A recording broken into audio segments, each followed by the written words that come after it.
Hey guys, it's Ricky. This is part 3 of my vlog. It's like 3 vlogs. I don't know what we're doing.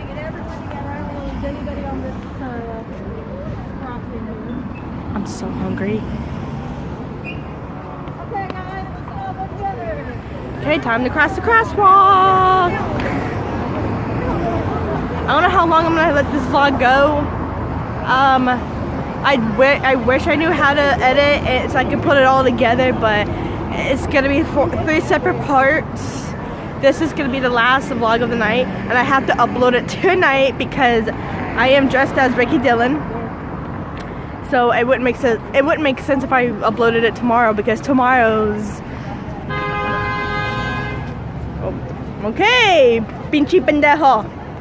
So yeah, so if I would have uploaded tomorrow, it wouldn't make sense because y'all know on O2L, Sam Potter uploaded Wednesday. So I have to get this done tonight, and then I have to film again tonight for Sam's video, which I just saw a cute guy. Oh, I just saw a cute guy. It's so weird, but you know what? I don't care. And there's a freaking McDonald's right across from the. I think I'd rather take McDonald's than something fancy. I'm not gonna lie, cause I'm freaking white trash. You know, I was born in America, and I was raised the trashy way. I'm just kidding. No, seriously, there's a freaking McDonald's, and honestly, I think I'd rather go for some medium fries and a vanilla shake. I'm still craving for a vanilla shake, and I had rallies on Sunday, and I ended up getting a freaking Oreo shake that was okay. Honestly, it tasted like a chocolate shake with Oreos in it. And then it was like a chunk of Oreos at the bottom. I'm just like, no. So yeah, I could have gotten a vanilla shake, but no. But I see a freaking McDonald's, and I'd rather have a McDonald's vanilla shake. So I don't know what we're doing. Again, I'm having all the fun. That's why I'm vlogging so much, and I just want to enjoy the experience and let everybody in. And I'm out of breath. That's how fat I am. All right. Okay, so we are at Angelo and Vinci's. This restaurant has been in existence since 1971. It used to actually be in the back of the theater, and then they moved it over here. Just a quick question: has anybody been to a wedding reception here before? Yes. No. Has anybody's own wedding reception been here before? Okay. Nope. I think sometimes I did one. Oh, yeah. So. All right. So the location we're at right now used to be the original literal farmers market. This is actually where they, around the turn of the century, people would come here and they would bring all the citrus and, like I said, the avocados and the walnuts and all that good stuff, and they would come and trade all the goods here. So it's kind of appropriate that 40 years or so later, this later became the site of our first supermarket. Okay, that's a little bit of a stretch. Market. How about grocer? Let's use grocer. Grocer. There you go. It was Van Market and Stein Liquor. So I don't know if that's Van or Stein, but yeah, here he is inside their little grocer here. Ooh. Yes, back in the day. So that's what it was for a really long time.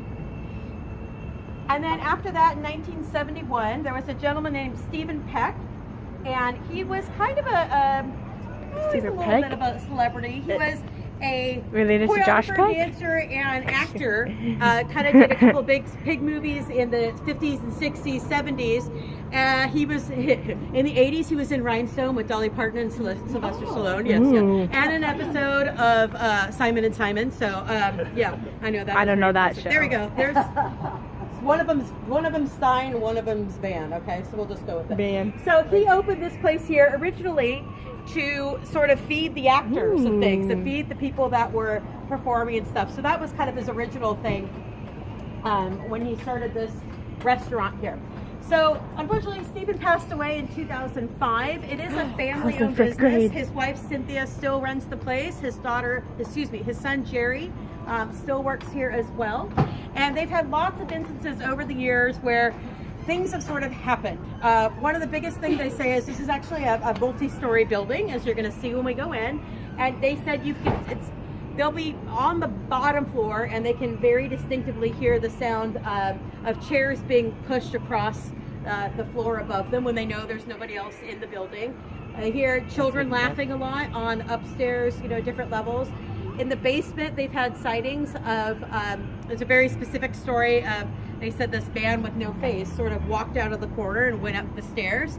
On the way out, if you guys want to hustle, and I say hustle, yeah, if you really want to hustle, I'll take you downstairs into the basement. They have it all done up. It's like this year round. It's not just for Halloween, but it's really spooky. Anybody ever been in the basement here?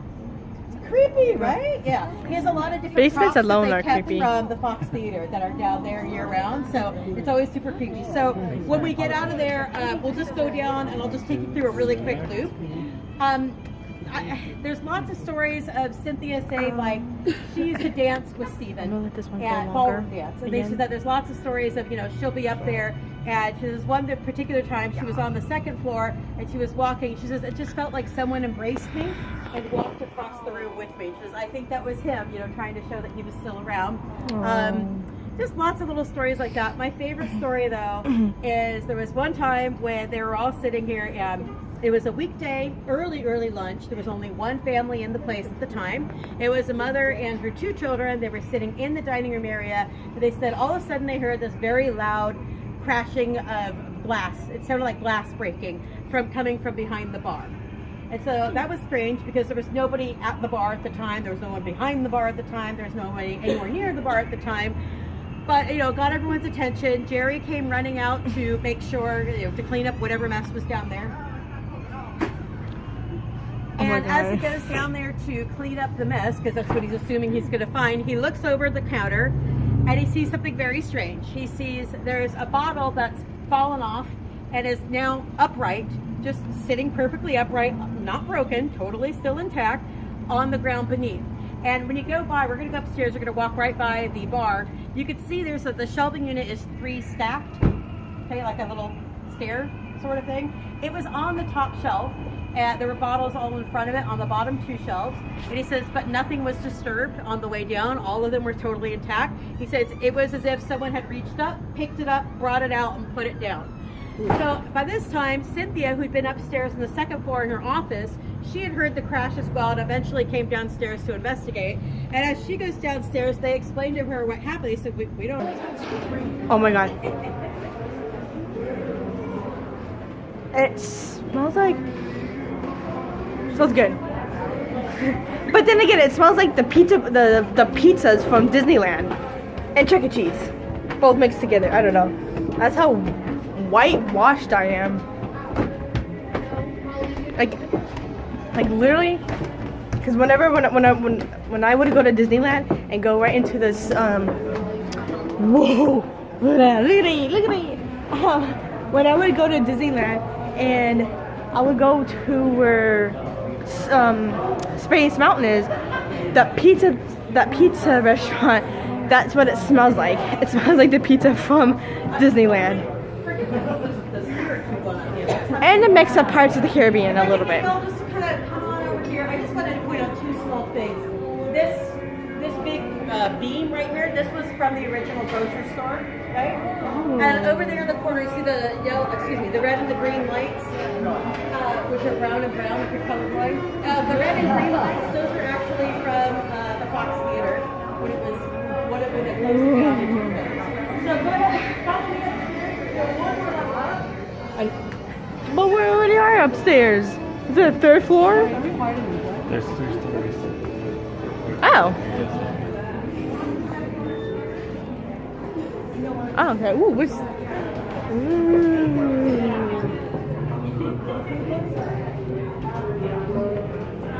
Oh, this place is awesome. Could this be a part 4 in the future? I have no idea because I'm having a lot of fun doing this. And again, if I was with my ex, I would not have the confidence to do this because my ex was so controlling, so what would you call it? Controlling. emotionally and verbally abusive to me. So I mean, I don't know what's gonna go on, but yeah. Come on in, we got lots of seats up here.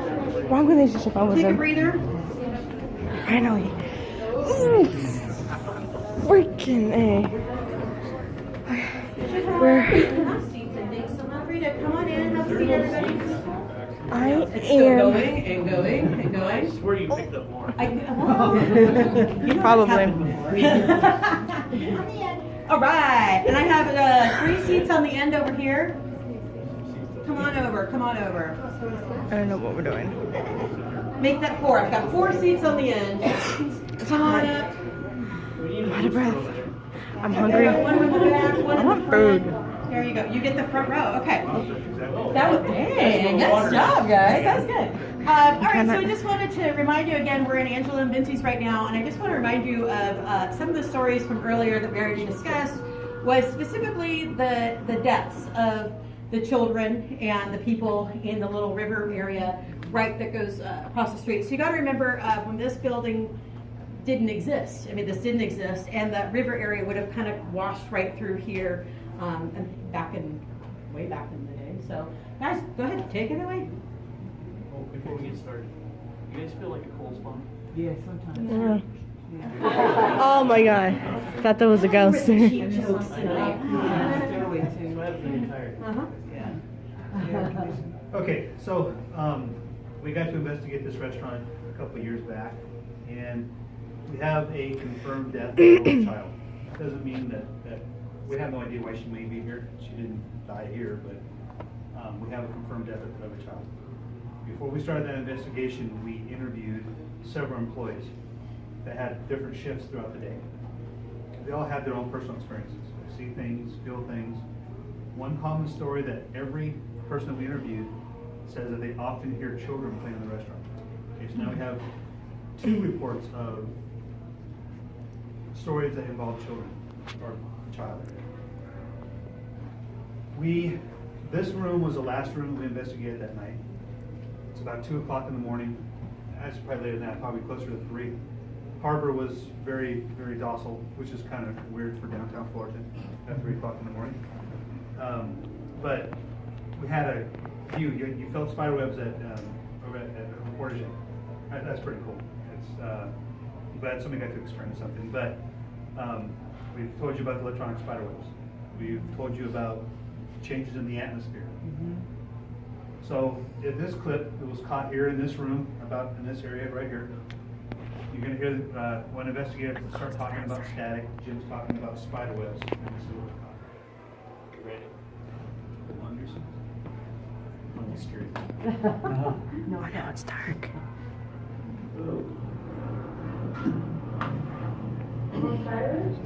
Yeah, man. I wouldn't think it would happen though. I know, I was just standing there. Walk right through here and see. I'm getting static. No, it doesn't. I feel it growing. Walk right through here and see. I'm getting static. Walk right through here and see. I'm getting static. No, it doesn't. I feel it growing. Now that's another example of an EVP. But what did it sound like to you? Yeah. It's like a little child saying, "Uh-oh." Yeah. And we have 2 investigators, Jim and another investigator, her name is Jessica. They started feeling this change in the atmosphere. They had me get up and walk through here, and it's like this little girl says, "Uh-oh, they found us." You know, and we've been told by several other investigators that have evidence that the theory is that children like to stay out of the way of adults. Now we're on the 3rd floor of a 3-story restaurant. And this is out of the way as you're going to get.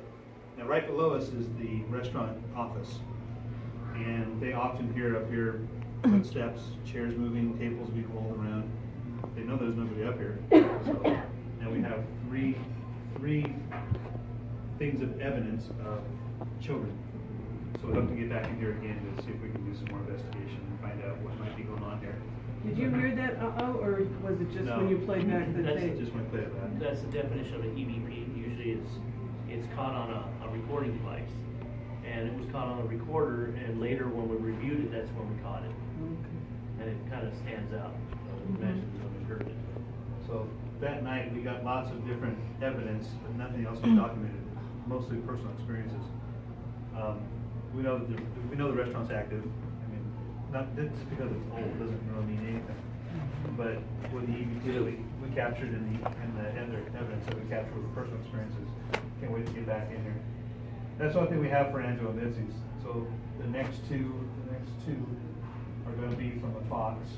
And when we go next door, you do get to go. They're allowing us to take you down below the stage into what used to be the original dressing room, which is kind of neat. So that's new. So the space is original. Unfortunately, all of the dressing rooms have been removed. But you know, with the stories of the entertainers that were there, it's just kind of a neat place to go down and check out. So. But this one, first one is, let me flashlight that first. It's another EVP. Jim has really good luck with catching sounds, EVPs and things like that. I've been lucky about seeing things move and light sources. We were downstairs in the actual basement where all the air conditioning units are, or all the ventilation was when it was functional. And as soon as you enter the basement, there's a utility closet that's right adjacent to the stairwell. And I was inside of the closet.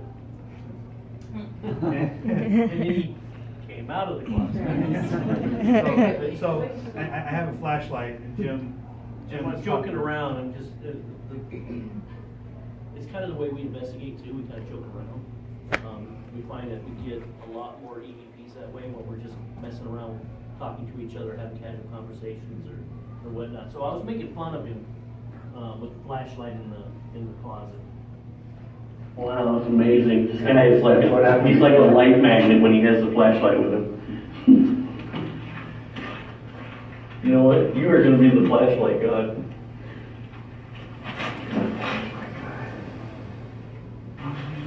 Are you whispering? Yeah, you were. When? Like at Le Protégé, when I heard the humming, I had the same recorders in the headphones. I was listening to it, and I heard it, and it sounded like Sean was behind me whispering. And basically, what it's saying flashlight guy. So it's kind of like mimicking what I said to a certain extent. Can you say it one more time? Yeah. Wow, that's amazing. This guy is like he's like a light magnet when he has the flashlight with him. You know what? You are going to be the flashlight god. Yeah. Oh. Are you whispering? Yeah, you were. When? But no, it wasn't. Yeah, and I like that you guys always think that you're screwing with each other. Oh, yeah. You never know. Like Keen and JC. Anybody here ever heard of a term called aporting? Aporting is a phenomenon that something physical will show and then disappear, or disappear and then show. And it's happened to all of us. I've seen that. Okay, like it happens to me with keys. Or that one sock. That one stuff is down at the back end. But that's the phenomenon of aporting. Now this is a clip of something that we think that just kind of appeared. When we first got into the Fox, they said you guys have full access to the building. You just have to be very careful because upstairs in the mezzanine and in the balcony, the floors are still very sketchy, spongy, and there's parts of floors that are missing. So it was Sean, Jim, and myself. All three had flashlights, and we're walking in a straight line this one particular part of the balcony, and we all had our flashlights pointed to the floor to make sure we didn't step on any hole and end up in the bottom story.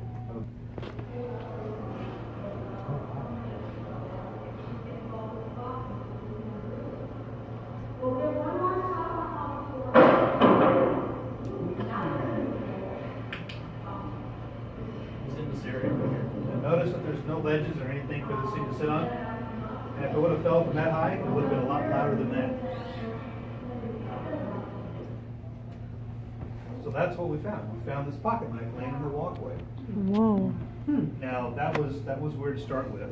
We went back and we tried to recreate what we heard, That pocket knife fell from about waist high, which is, we compared audio, and that's the height that it fell. So we agreed that we should take the pocket knife and set it on the table where the board has their meetings. Let them know that we found a knife, ask people who are working there if anybody is missing a knife.